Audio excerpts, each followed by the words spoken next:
to the Bells and Whistle Show. It's your boy Nando in association of Regionals, Reg 31 and Saver Training Solutions. To my right here is my boy Jermaine, and we have two special guests. He's back.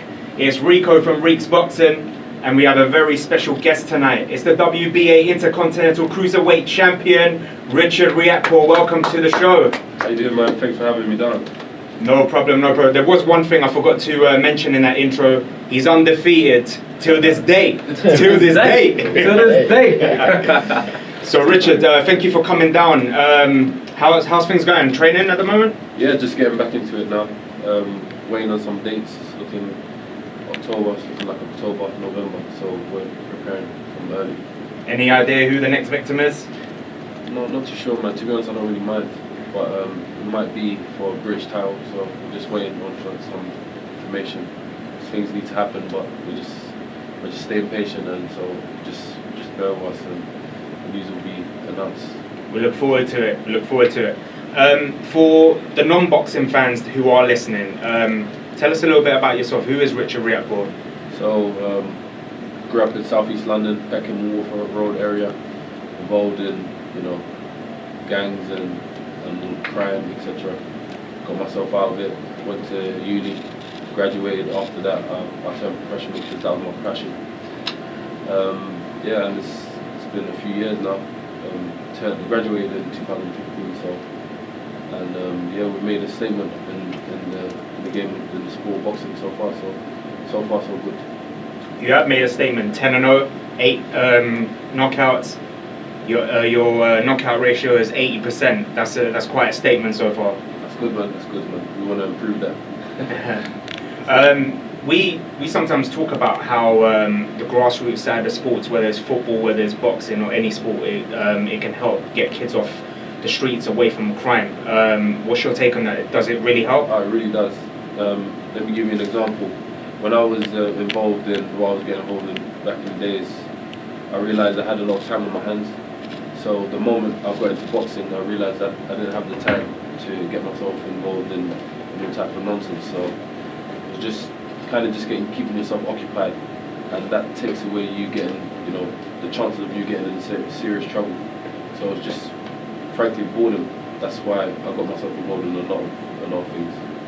And you turned it around. You obviously went to uni. What uni did you go to? What did you study? So I went to Kingston University and studied marketing, communications, and advertising. So after I graduated, I just thought, let me follow my passion, which was obviously boxing. Hey there, Richard. How you doing, man? Obviously, your last fight against Chris Smith, you won on points. Yeah. Obviously, it was like kind of like a garage match. You obviously took his own. Handed him his first defeat. How do you think you performed in that fight? Okay, decent. I'm a huge critique, of myself. I always feel like, listen, nothing's ever good enough. I can do better. That's the mindset I just take on when I lead these fights. And there's a lot of things that I saw I could have done. Probably knocked him out, pretty early in that fight. But it's experience, and that's what we're getting now, which is very, very vital for us to proceed. So, also staying on that fight, obviously, you fought a big venue at O2 on a big card. Is that sort of is that give you the kind of a hunger to fight more in that stage, in that sort of level? Yeah, of course. Like I kind of got used to it now. Just fighting. I remember when I fought Sam Hyde in Manchester. It was really nerve-wracking for me, to be honest. Being on the stage, having a lot of people watching me, and having a lot of people, the pressure from your friends and families to obviously get the win. But after a while, you just realize, forget about the cameras, forget about everything, just do what you practice in the gym. And after I started taking on that notion towards boxing, everything changed.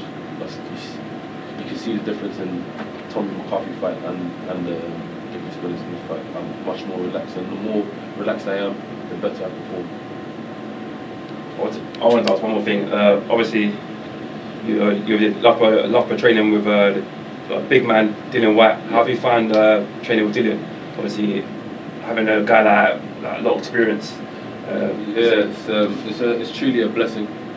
Dillian knows the game inside out, and he's shown me the ropes, like completely. and he showed me how this game goes, what I need to do to get, you know, put myself in that type of position that he is in, obviously now. So yeah, man, it's truly a blessing, and plus he's very skillful.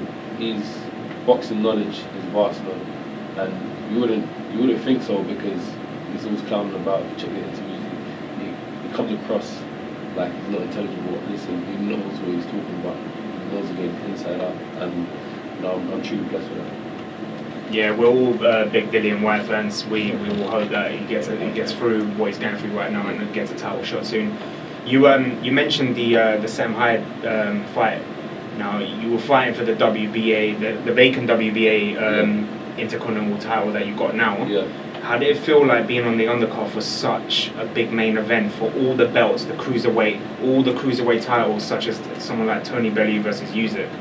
Listen, when I first was told that I was going to be fighting on the card, I couldn't believe it. Like, seriously, I was like, are you being serious? Me on that card and pay-per-view as well. For a belt as well. It's like a dream come true, you know. Me, a boxer coming from boxing on a small show in Riakporhe, you know, to Sky pay-per-view. Sky was fine, you know. It didn't have to be pay-per-view. I would have been happy. But, you know, I just took my opportunity, and I knew, you know, I have to give everything I've got. You know, I grabbed it with both hands. I didn't perform well, but we ended up getting the win in the end. That's great. Rico, I ain't forgot about you, bro. You got any questions for Richard? Yeah, I do actually. How did you find the transition from going from amateur boxer to professional boxer in terms of like training? I think the pro boxers, they take it more seriously. You know, they dedicate themselves a bit more than amateurs, because it's longer rounds, of course. You need to have more reserve, and you need to take your time. It's more spiteful as well, you know. People set you up from the get-go. So if you're not alert and you carry on doing things out of impulse like they do in the amateurs, you can get yourself seriously hurt. That's why they say, listen, amateurs and the pro boxing is like two completely different sports. So it's just, it takes a long time to, you know, get used to it, but you know, if you apply yourself, you can get there. Sure. Just to add to that, obviously as an amateur, you go from being like 9 months being in camp, basically having to be 2 or 3 kilos away from your fight weight all season. How's the change to being a pro, where you have training camps now, where you can almost, not saying you do, but you can almost relax in between camps now, knowing you've got a few weeks off? You see, that's a trap in itself, because fighters that relax in between fights, what happens is they'll put on more weight in their layoffs, and it takes a toll on the body, because just remember, boxing is wear and tear on the body, and you know, if you're not conducting yourself right like a professional athlete, it will pay dividends, whether it's positive or negative in the future. So that's why you hear about like people like Ricky Hatton. You know, they come off, they have layoffs, and they'll put on like 10 stone, something ridiculous like that, and then they cut the weight down because they can, and then they'll compete. But after a while, you're not going to be able to move like the way you do. You're not going to have the same reflexes. Your legs could be shot, and you'll pain in the ring. You know, that's a person that's more disciplined and live the lifestyle of boxing. Yeah, that's because obviously, instead of like using the camp to work on their skills, they're using most of it to get the weight off. Absolutely. So by the time they get to the fight, they already had a fight, and that fight was making weight. You know, I've been there before, trust me, I've got the t-shirt, the badge, so I know what I'm talking about. And by the time you get in the ring, it's like you're drained, you don't have nothing left. You're like, you know what to do, but you can't do it. You know, you can't physically do it, you can't react in time. It's like your coordination is quite off or something like that. It's weird. That's why you have to conduct yourself like a true athlete if you really want to compete at a certain level and make your way to the top.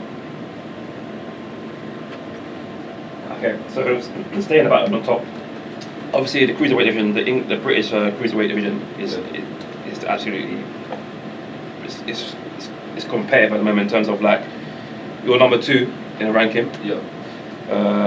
Lawrence Okolie is number 1. Do you see yourself fighting Lawrence down the line? Yeah, of course. The way it's looking now, Lawrence is he's looking to vacate the British title. He's looking to move on. pretty much. He's fighting for the European title, probably on the 26th of October. That's going to be in the Chisora versus Parker card. And obviously he wins that. Hopefully he's going to move on to bigger, better things. He's going to try to go for the world. I don't think it makes any sense for him to try to fight with a hungry fighter such as me. You know? And I actually class myself as the best in the division, even though I'm number 2. So it only makes sense he proceeds and goes to fight for the world. Hopefully wins that. We can do a bigger clash in the future. Or gets a European, we can do a clash. I don't mind anytime, anywhere. Do you know what? Sorry, Nando. I'm so glad to jump Go ahead, in. bro. That's so refreshing to hear. Like the fact that even though you're chasing him, you want him to push on. Of course. A lot of fighters Of course. want that now, where you're looking at the bigger picture. Yeah, of course. You know, you have to bear in mind this. Once he pushes on, and the more successful he is, the bigger the fight will be, the more money in the pot. So it only makes sense. But me, I'm game. Like anybody will tell you, I'll take any fight that's offered to me. I've taken it, and I've called out people before I was even ready. You know, and I think it threw a lot of people off because they don't know whether I was doing it because it's like I had a false sense of security or whatever. But I just believe that fighters should be fighting first of all, and the best should be fighting the best. You know, irrespective of how many fights they've had. But I understand there's levels. You know, stay within your region. I'm not gonna go like let's say in my 7th fight. I'm not gonna go on and fight for a world title or a European title. I'll get myself hurt. But the domestic division, why not? You know, why not take a challenge? Why not take a step? These guys are undefeated. But if you have a look at the rankings now in the cruiserweights, they're pretty much all aligned. You know, a lot of them have been fighting journeymen. They haven't taken any credible fights until I came. Obviously Lawrence as well, and he's taken some undefeated fights and so on. So we kind of changed the game, because what I've noticed is that a lot of these prospects are being fed. You know, they're being fed, you know, crumbs, you know, easy fights. And what happens is they step up, and the step up's not huge. And once they step up, they get shown up, you know, they get beat. And people don't understand it. They're like, listen, this is the guy that was hyped all along. Like, what's going on? That's because they're not coming up right. They're not taking the challenges which are preparing them for these step ups. So when they step up, it's like a shock to the system. For me, I did it backwards. I took the hard fights from early. So now when I step up, it's like walking in the park. It's actually becoming easier because I know what I'm doing. Less nerves. I don't panic, and I know how to win the rounds, which is very, very important. I mean, staying on that division, the cruiserweight division, there's a lot of good fights you can have down the line. Obviously, you've got Wadi Camacho out there. You have Isaac Chamberlain, Mikel Lawal. Yeah. There's a lot of big British domestic fights you could have. Is there one fighter out of those names I mentioned that you would like to fight anytime soon? You know what? Isaac is my good friend. Yeah. And you know, they've offered that fight, you know, for February this year actually. And you know, we conclude like this, and there's no point in taking it. You know, like I can't see myself walking around if I was to beat Isaac, and I'll be happy with myself. You know what I mean? Destroying another close friends. We've been friends for a very, very long time, from the amateurs actually. So that's off the table. Yeah. Which is unfortunate for some of the boxing fans. They definitely want to see that fight. The Wild, I'll definitely fight him, like no problem. But the thing is, just you have to bear in mind this is a business, and just like I made my way up, stepping up, these guys have to do the same thing. You don't just wake up and get a British title shot, you know, with tons of money. The game don't work like that. Or get a WBA and box on Sky Sports. You know, you have to have something to bring to the table. You need to make a name for yourself. You know, just the way the game is, you know. So if they want to, you know, get up there really and make these fights with people like me and Okolie, they need to jump in the ring, take challenges, and win. Most importantly, because if they don't, it's far off. They're far off. New York's Wadi, I think his career is finished. I think he should pack it in. I think he's suffered some brain damage.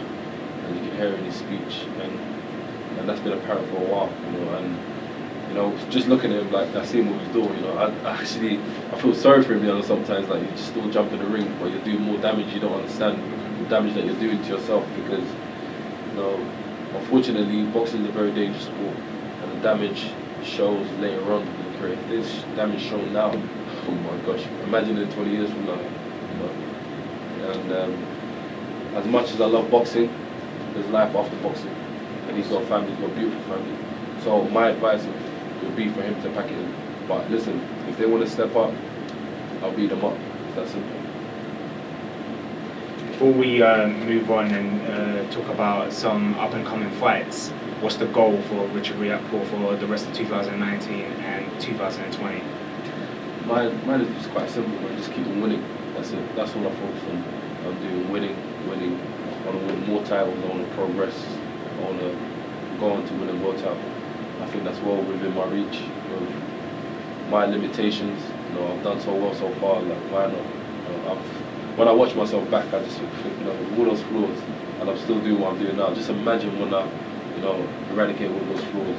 I'll be one of those them fighters where it's best to just take a step back. You're not ready for that type of fight now.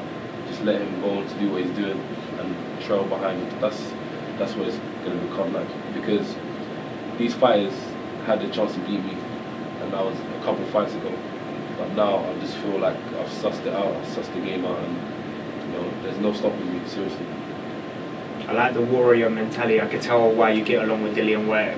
He's exactly the same, man. He just takes any fight or fight anyone, and then that's it. The best have to fight the best. That's what it's about. Like, how can you call yourself a fighter if you don't take fights? Like, that's it. How can you support a so-called fighter that doesn't take fights? And fights like, let's say, journeyman and stuff, and say, this is my favorite fight. Yeah. I don't rate that. I don't respect that. And the fighters I've supported and always admired are fighters that took hard fights and they came out victorious, or at least tried, because, you know, for me, my mentality is, listen, losers are winners that quit. So if you don't quit, you win, even if you lose.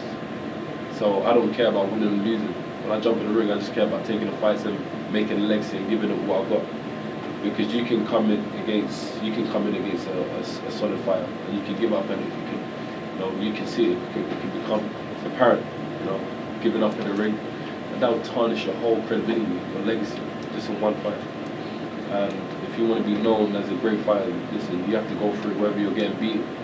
Listen, get beat or take it like a man. Don't quit. You know, that's a true winner.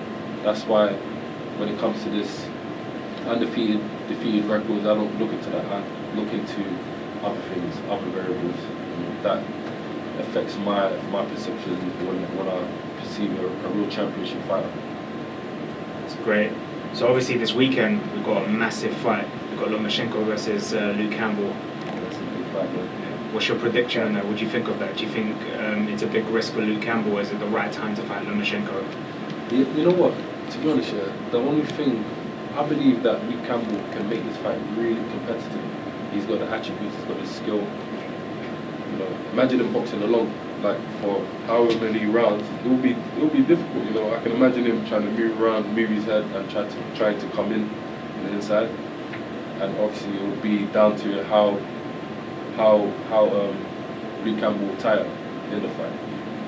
But I just kind of focus more on the mental side, the mental aspects.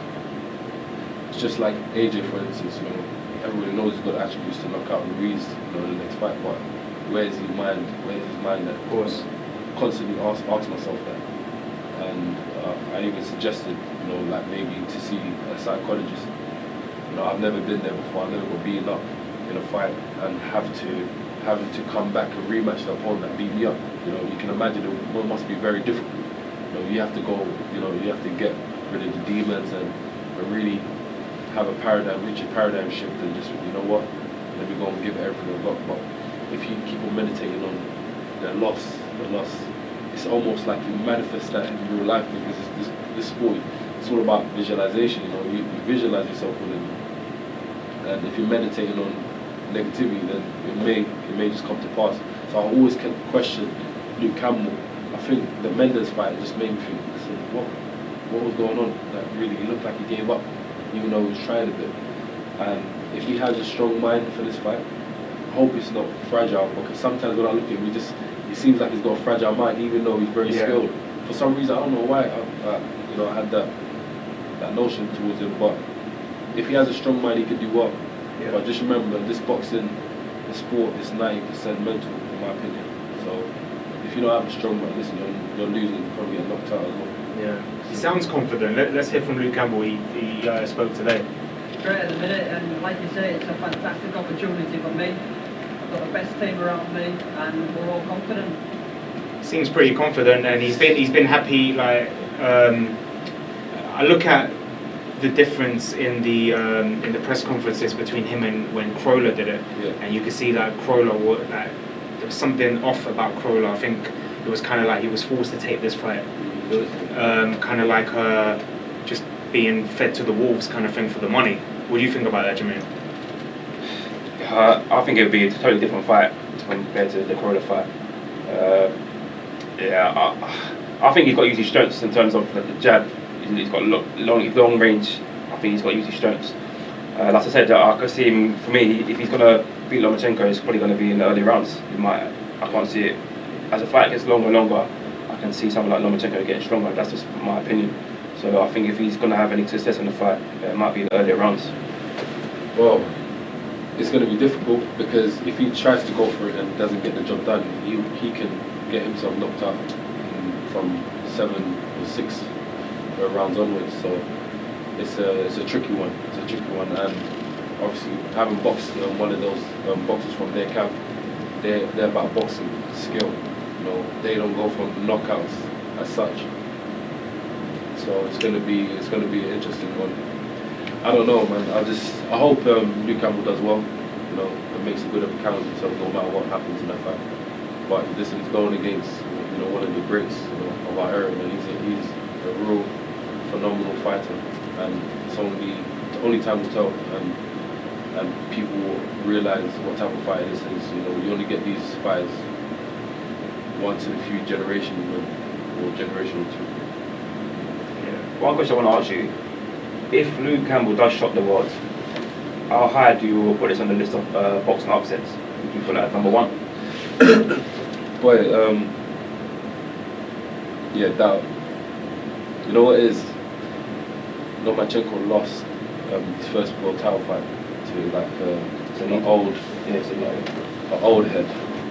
You got old man. That's the term that we refer to in boxing, when somebody's a bit more experienced and uses trickery to get the win. And he lost that fight. So that was a shock in itself. There's been a few shocks. Obviously, Mike Tyson lost the That was a huge shock. Joshua versus Ruiz, mad, crazy shock. There was another fight on the day with Robesi. He came 2-time Olympian, and he lost his debut against anybody. So that will go definitely in the top 5. Let's just put it that way. But one of the biggest shocks was definitely AJ versus Ruiz. Sure. Listen, I was there ringside. I could not believe what I've seen. Even when the match was done and over, I still had my fingers crossed with my jaw hanging low, just looking for answers. I think me and him were watching together. I had my hands in my head. I looked at him and said, "It's over." And that was after the second knockdown. I said to him, it's the first knockdown. When he caught him on the back of the head, that's when I knew. What's your intake that is in Saudi Arabia? You think it's the right choice, or is it just more about money? It's definitely the right choice. They received a big opportunity. There's more money in the pot. Why wouldn't you take a fight like that? Unless the weather was going to be way off and different to what you're used to. It's 20 degrees, so it's not too bad.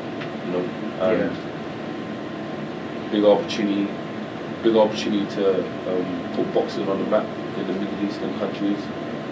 So that's amazing. A lot of people were not too happy because of all of the legislation that's been passed in Saudi with women and so on and so forth. To be honest, I can't comment on that. I don't know what's really happening.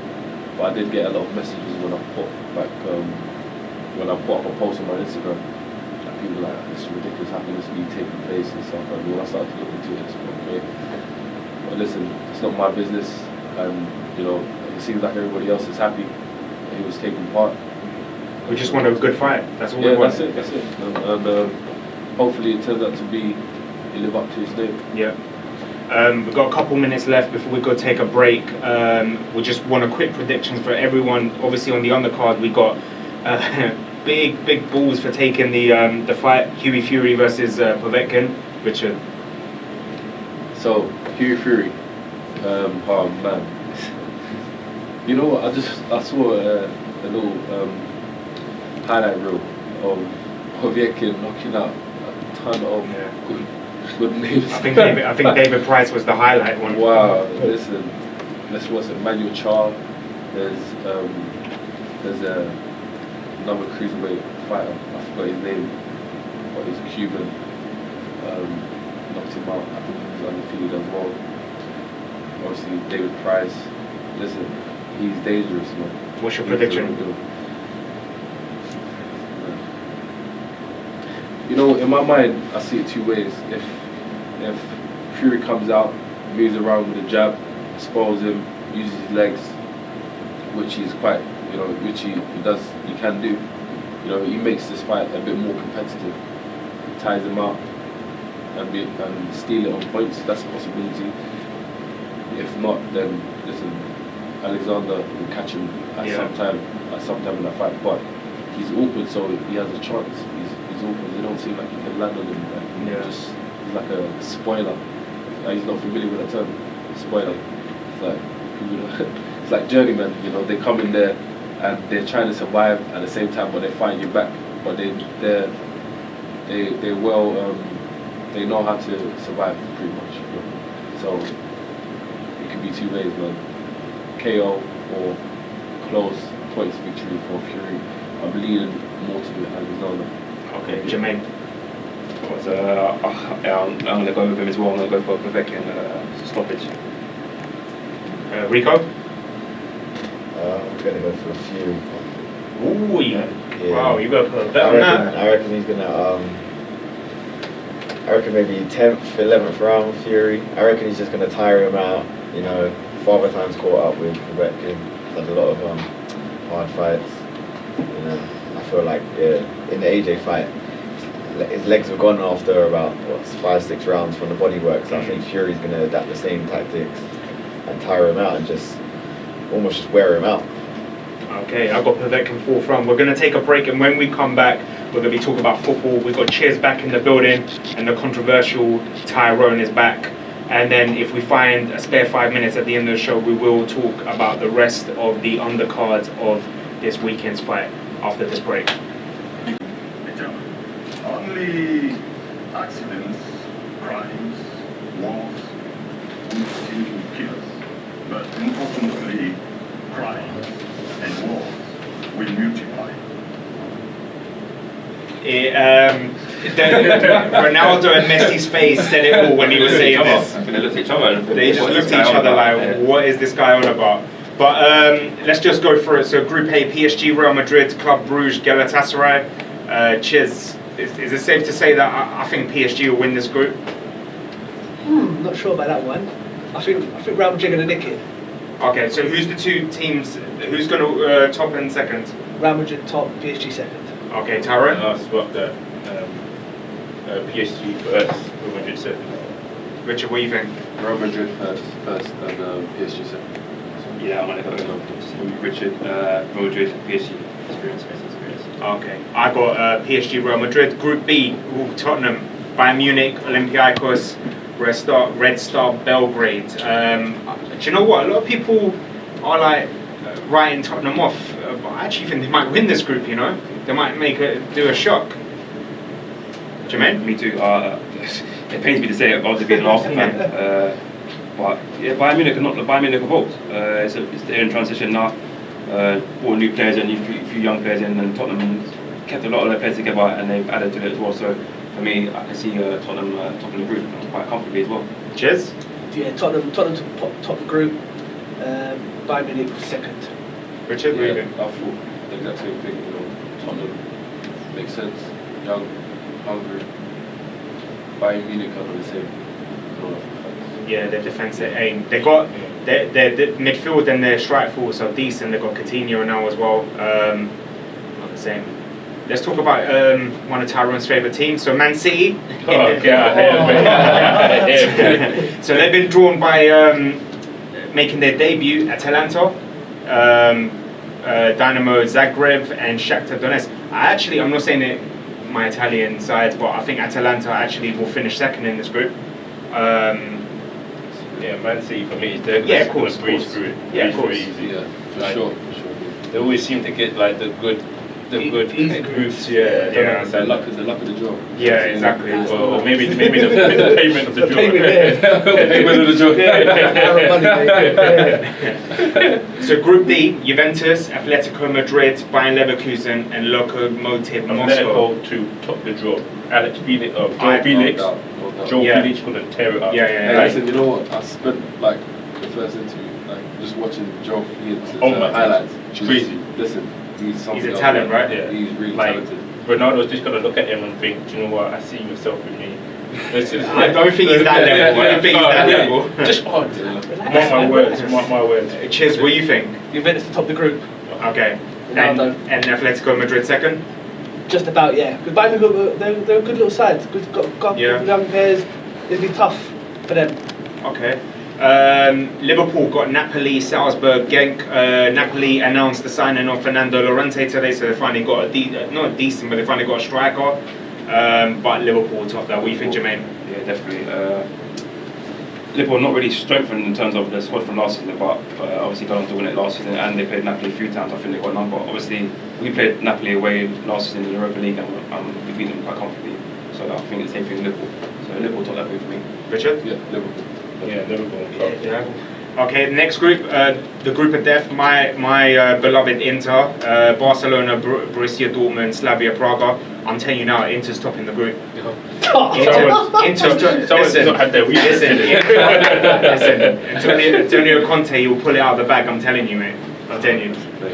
Mate, I don't know how it's I gonna think work. Nando's bumped his head. But no, A few times. no. I don't think they're top of the group, but I think Inter Milan will go through. And I think they join Barcelona. I think they join Barcelona. I don't rate Dortmund.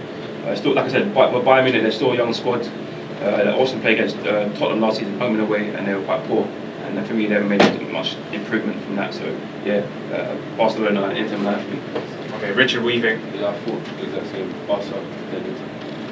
I think Barca and Borussia Dortmund. I hate you. Cheers. I would say Barcelona and it pains me to say, but I think Inter might scrape through. Why is it painful for you? Don't even try it. All right. The most boring group: Zenit St. Petersburg, Benfica, Lyon, and Leipzig. I actually think Leipzig is going to go through. They'll do a shock with this one. Then it's up to Zenit, Benfica, Lyon, which I think Benfica actually. I think Lyon. Lyon. Yeah. To be honest, I don't know about this team. Leipzig and Lyon for me, yeah. Leipzig and Lyon.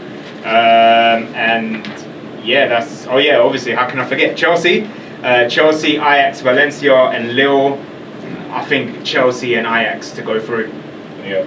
Yeah, that's Yeah. a prediction, yeah. To be fair, I know as a Chelsea fan I shouldn't be saying this, but I wouldn't be shocked if Chelsea finished second in this group because of the squad they got. Ajax, their young, hungry squad. Even though they lost a few players, they still got some decent players. So don't be shocked if Ajax top this group.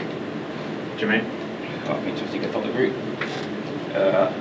Like I said, the experience as well. Obviously, you've got a young side and they've got a young side, but the reason why they went out to Tottenham is because of experience. And I still think Chelsea have got some players who are experienced still.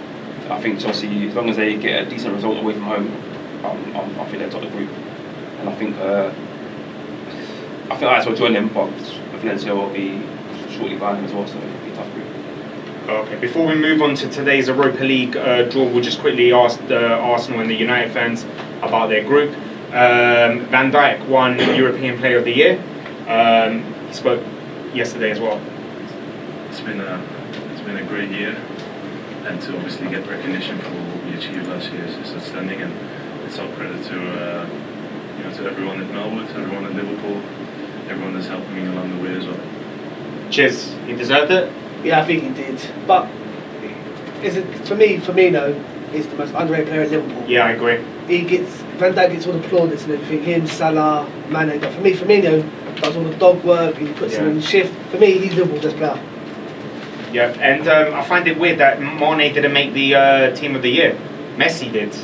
Messi's always going to make it. Messi always going to make it. Doesn't matter what they do. They're always going to make it. Okay, so moving on to the Europa League. Jermaine, I'm going to start with you. Arsenal got Frankfurt, Standard Liège, and Vitoria FC. Yeah, I think we should go through. I think we'll top the group. Okay. Probably get maybe maximum points, if not 15 points from the group. So yeah, I think we'll go through. I know one who's in that group, Frankfurt, but yeah, when you played them last season, they weren't that great, and they sold two of the best players. So yeah, I think Arsenal should be confident. Still got Rebic, but for me, I'll be very disappointed if we don't top that group. Okay. I think Vitoria FC will top it, but anyway. United fans, you ended up with Astana, Partizan Belgrade, and AZ Alkmaar. So basically, Balham FC and Mitcham. I think. Cheers. It's very hard for me. It's very hard to see them not top the group. Like I can barely say the names of those other teams. To be honest, like I don't think they got enough experience to cope with what Man United have in terms of youth, in terms of determination from the reserves going into the first team. So I think that we're going to top the group and give our youngsters an opportunity to play. Okay. So we obviously this weekend there's Premier League games. So we're going to start off 12:30. We've got Southampton and Man United. I think United 2-0. Jermaine? I'm going to go for a 2-2 draw. Wow. Richard? 2-1. Man United. Tyrone? 2-2. Serious? Controversial team. Okay, wow. Yeah, look, listen, we don't have Martial, we don't have Luke Shaw. I think we're lacking some of our attacking mindset just to finish. Like we don't have goal scorers like we used to have, like Alexis Sanchez. God forget that guy. Like Ruben Nistelrooy, the Rooneys, Ronaldo's, like no more. Like they do too much tiki taka, too much trying to run past people. They're banging the goal, top corner, no lock, but they don't do that. So, do you know what I mean? They don't learn. Next. Cheers. I'm going for a draw, 1-0. 1-0, wow. Next is Chelsea, Sheffield United. Do you know what? I'm actually going 1-1. 1-0. 1-0. I'm telling you. Our defense is terrible at the moment. I'm telling you now. Sheffield United right now, they're on a roll right now to score against any team. Jermaine? Yeah, Chelsea win for me. 3-1. Okay, Tammy Abraham hat-trick. Maybe 1-0, 2-1 to Chelsea. Abraham, man, I'm not faking you. I'm the only one in here that has. Cheers. I'll go with 2-0 Chelsea. Okay, Tyrone? 1-1. 1-1. Palace, Aston Villa. I'm going actually 3-0 Villa for this one. Yep, I'll go with that. Tyrone? Let's go. Oh yeah, 2-0. It beat Everton previous, so I think they're going to carry that into the next game. Go for the same, exactly the same. Yeah. 2-1 Villa. Okay, so we've got Leicester, Bournemouth. I think 2-0 Leicester. 2-1 Leicester. 3-0 Leicester. 2-0 Leicester. 3-2 Leicester. City, Brighton. 6-0. I'm being serious. I'm not even joking. 6-0. I'll go with 7. 6-0, 7-0. 5-2. 5-1. I'm going to go for 4-0. Newcastle, Watford. Do you know what? Even though Newcastle did a shock against Spurs, 3-1 Watford, I think. 1-0. Watford lost their last game to West Ham 3-1, so I'm going for 1-0 draw. 1-0. 1-0 Newcastle. West Ham, Norwich. Do you know what? Norwich, actually, they're surprising me right now.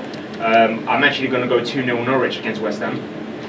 With me, I had to put what's his name? Pookie guy into my football fantasy.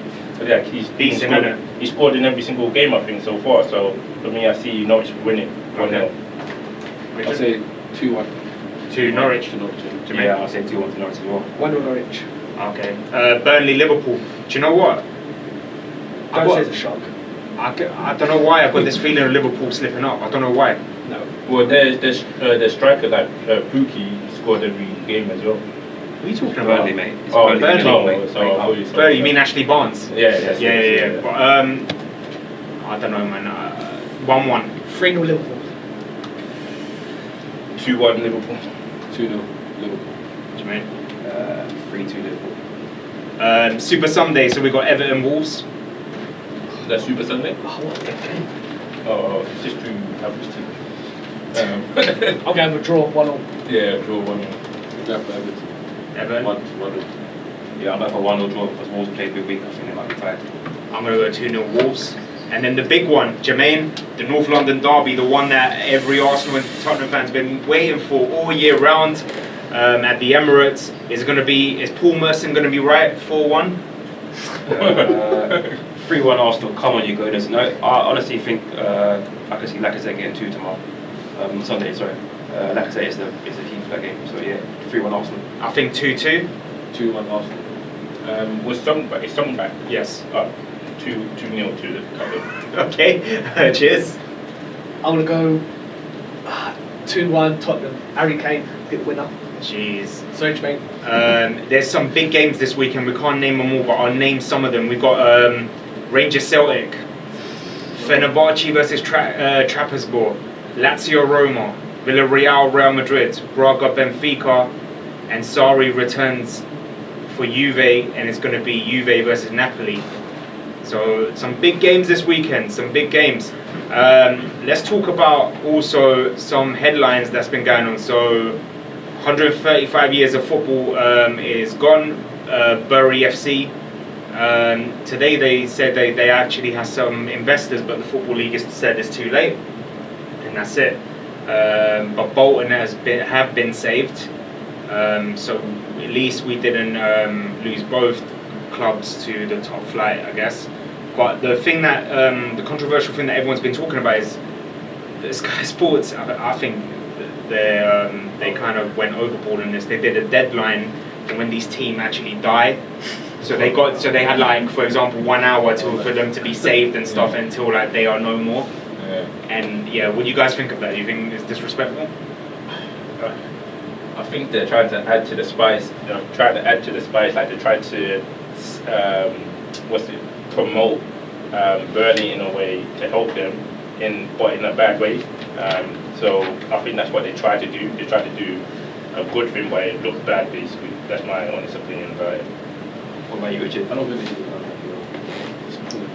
I just see it as clout chasing, to be honest. I think it's a disgrace. I think that it's a mockery. Like, it's rubbing salt in the wounds, like doing that. For me, like, as a club with proud history, and it's making a bit of a laugh, it's not good. So I think it's a bit harsh from Sky. So. Yeah. I'm actually shocked that they actually did that. Very unprofessional. Some more headlines. Alexis Sanchez has completed his 10-month loan to Inter Milan. How do you feel, Chiz and Tyrone? Did you need him? Boy, Are you sure we need it? to be fair, this is one of the things that come to Man United, it didn't work out, move on to other things. It's just life, ain't it? It's a gamble from us. It didn't work. It's costing a lot of money, but hey, we move on. I hope he does well in. I actually do. I'm not saying this, but I actually do want to do well.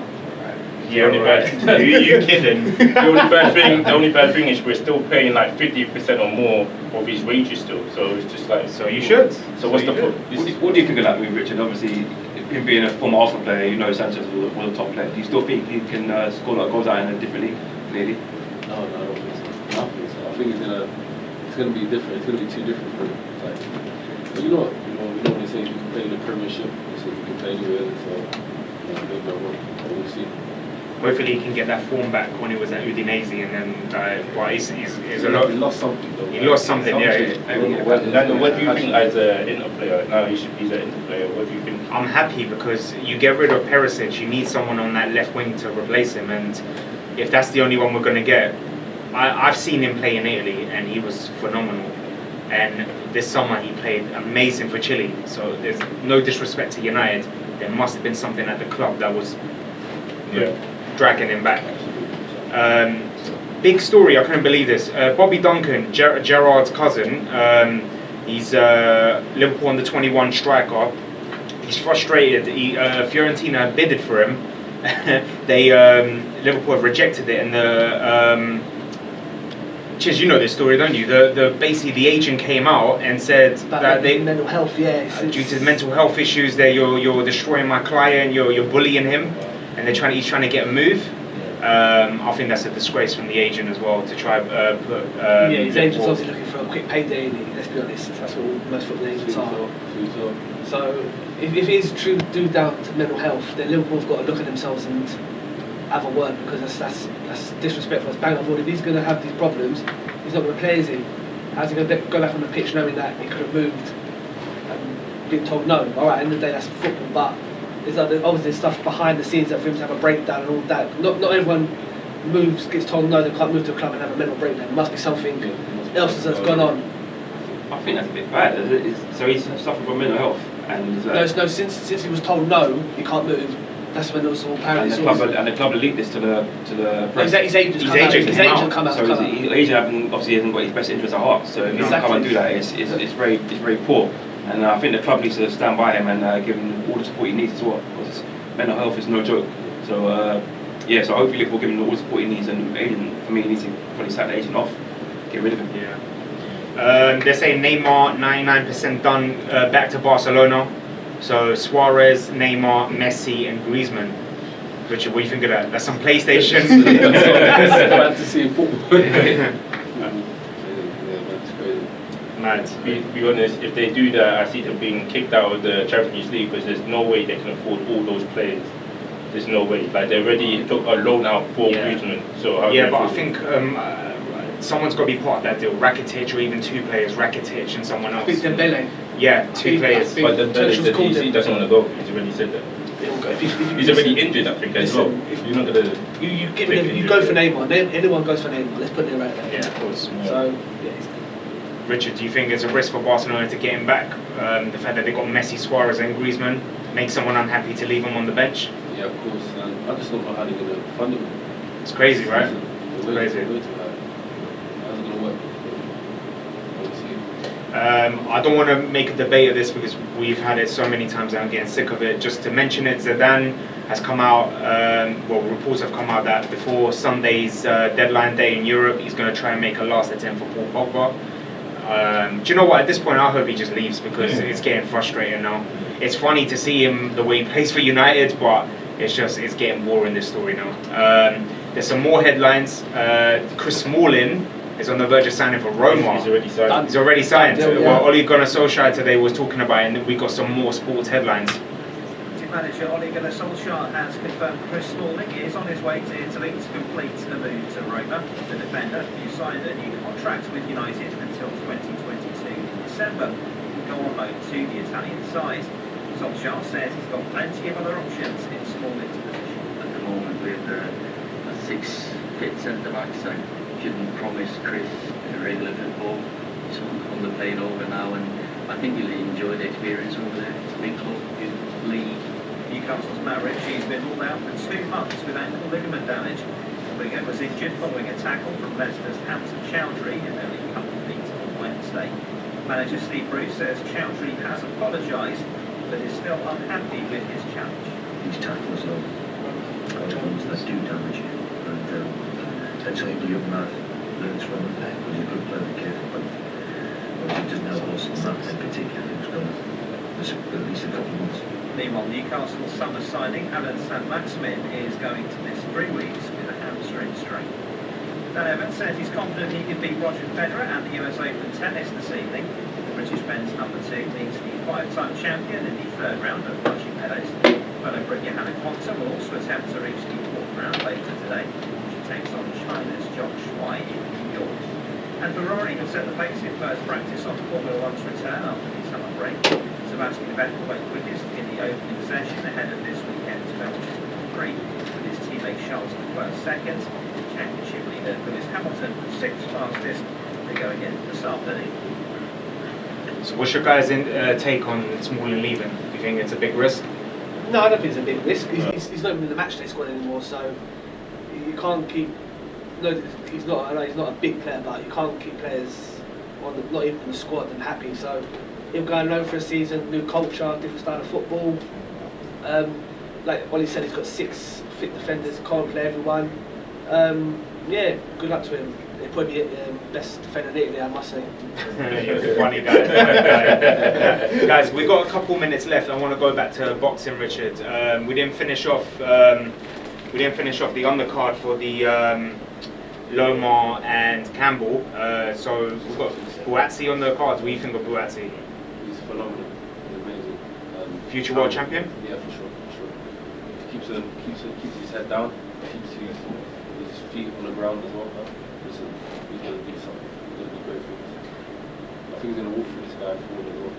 Do you agree with Eddie Hearn's comments after the Yard fight that he would beat both Kovalev and Yard? I don't know, it's interesting. I can't just go off that because Yard now has felt, you know what? To be honest, he could. But Kovalev will be a difficult. Oh yeah. That'll be a very difficult challenge. So you make a mistake against him, you're gonna get punished for it.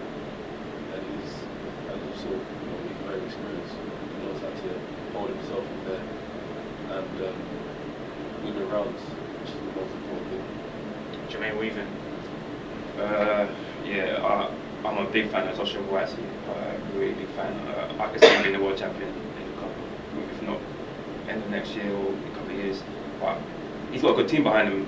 I believe that when the time is right, he'll give a chance for a world title. So I don't really want to throw him in there because I think he's still learning. As he says, he's still learning on the game, and I think in a couple of years we definitely see him being the world champion. I think Yard will probably become the world champion before Buatsi. Just remember he's in there with the WBO.